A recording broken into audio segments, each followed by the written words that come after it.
Stacy here with CakeNook.com. As many of you know, we have a DeviantArt account, and I have recently posted a photo of one of my fondant covered cakes that was made to look like a gift. In addition to the standard bow, I had added ribbons or curlicues out of fondant, and I was asked how to do the ribbons. So I thought I would real quick whip up a little how-to video on the ribbons. Now, what you're going to need is your fondant, which I made fondant last night, so I'm just going to use that. Your powdered sugar to dust your workspace, your fondant roller to roll it out, and then you're also going to need a pizza cutter. Now, whether or not you do a 97-cent plastic head regular plain Jane pizza cutter, or you have a Wilton fondant cutter with interchangeable heads that you can have like zigzags or ruffly looks, you know, whatever you want to do to make it a little bit more fancy schmancy is up to you, but for the purpose of just real quick cutting something out, pizza cutter works fine. And then you're going to need a dowel rod, which is kind of the key to making curlicues. Now, if you have a pencil on hand that's never been sharpened, that's perfectly fine too. Whatever works to wrap your fondant around, because that's basically all you have to do to make curlicues. So we're going to kind of move you down to the workspace here. Now, my fondant has been absolutely horrible today. It's cracking, so for the purpose of making cutouts with the fondant, it's been fine, but for the purpose of molding, it's been cracking.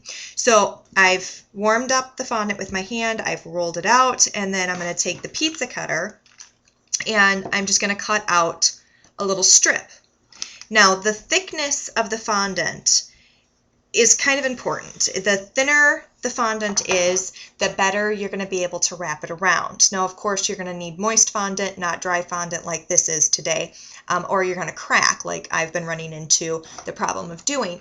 Now, the thickness of your bow itself, like the ribbon of it, it depends on you. If you want a real thin little curlicue, fine. If you want a thick one, fine. But your fondant itself should be fairly thin. So you're going to take your little dowel rod, and all you're going to do is pinch. Let's get up close here. You're going to pinch the fondant to the dowel rod just a little bit to have it stay. And then you're just going to wrap it around, and you're just going to keep going down, and you're going to wrap it around. So by the time you're done, it's going to look like this. Just totally wrapped around it. Okay? Now, you're going to let this dry until it sets. And once it sets, you can take it and just pull out the dowel rod, and then you have a cute little curlicue. And you can add that to the bows or whatever you want. Now, in addition to the thickness of your bows, the tightness in which you curl it is up to you as well. So you can have real tight little curls, or you can have a little bit thicker of curls.